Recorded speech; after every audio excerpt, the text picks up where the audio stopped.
नमस्कार दोस्तों, the viral news में आप सभी का एक बार फिर से बहुत बहुत स्वागत है। कोरोना काल में यूपी की सियासत में शर्मा जी की चर्चा की तीसरी लहर कोरोना काल की भी तीसरी लहर से बहुत ज़्यादा हो रही है। गुजरात मुख्यमंत्री कार्यकाल से पीएओ तक के सफ़र में नरेंद्र मोदी के करीबी अफसर रहे एके शर्मा का नाम यूपी के सियासी गलियारों में एक पहेली बन गया है।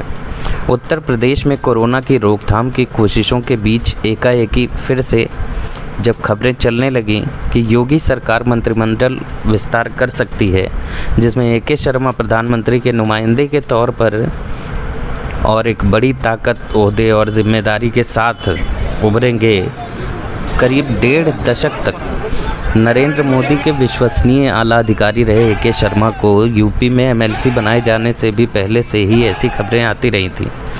जनवरी में उन्होंने भाजपा ज्वाइन की थी और फरवरी में वो एमएलसी बने, जिसके बाद से ही उन्हें डिप्टी सीएम से लेकर कैबिनेट मंत्री बनाए जाने की भी कयासबाजी खूब चलने लगी। इसी दौरान यूपी में कोरोना की दूसरी लहर ने कहर बरसा दिया और फिर ऐसी खबरें गुम हो गईं, जिसमें योगी आदित्यनाथ ने काबू पाने की कोशिश भी बहुत की।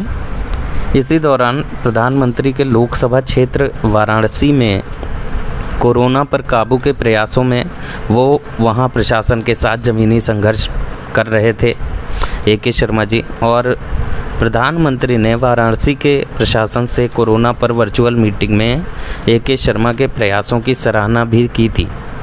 इसके बाद अरविंद शर्मा जी ने शनिवार लखनऊ में मुख्यमंत्री योगी से मुलाकात भी की। अब पीएम मोदी के करीबी एके शर्मा यूपी की राजनीति में बड़ा फेरबदल करने के लिए तैयार हैं।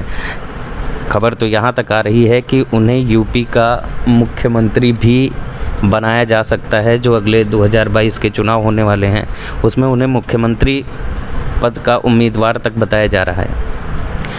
यूपी में मंत्रिमंडल विस्तार की चर्चाओं में ये कहा जाने लगा कि उन्हें कोई बहुत बड़ी ही जिम्मेदारी दी जाएगी। हालांकि ये खबरें इस वर्ष के जनवरी से चल रही हैं। जब एके शर्मा पीएमओ से वीआरएस लेने के बाद भाजपा ज्वाइन करने लखनऊ आए थे, फिर वो एमएलसी बने, तो मार्च में इन खबरों को फिर से बल मिलने लगा। इसी दौरान कोरोना का कहर बरपा और संभावित मंत्रिमंडल का विस्तार टल गया, किंतु खबरें वैसी की वैसी ही जारी रहीं, अटकलें लगती गईं। इन बातों से अलग एक सच्चाई ये भी है कि जिन बातों की चर्चाएं ज़्यादा हो जाती हैं, भाजपा के फैसले उसे गलत साबित कर देते हैं। जैसे कि पिछले चुनाव में देखा गया था, केशव प्रसाद मौर्य जी को मुख्यमंत्री बनाने के बारे में बहुत विस्तार से बताया गया, पर अचानक से योगी आदित्यनाथ जी का नाम आया और इस फैसले ने, भाजपा के इस फैसले ने सबको चौंका दिया। खाटी भाजपाई जानते हैं कि मीडिया में जिसका नाम चल गया वो मंत्री बनने भी जा रहा हो तो भी उसका नाम कट ही जाएगा। इसीलिए पार्टी के अंदर के ही विरोधी जिसका नाम कटवाना चाहते हैं उसका मीडिया में नाम चलवा देते हैं। अब इसे आप केशव प्रसाद मौर्य के खिलाफ साजिश भी कह सकते हैं, और यही साजिश हो सकता है एके शर्मा जी के खिलाफ भी की जाए।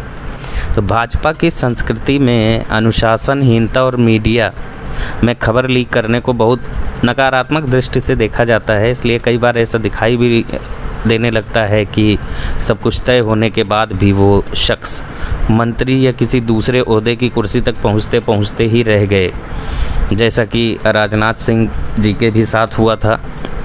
बताया जाता है कि जो परिपक्व नेता मंत्री बनने की आस में होते हैं, वो खुद का ही नहीं बल्कि अपने प्रतिद्वंदी का नाम मीडिया में चलवा देते हैं।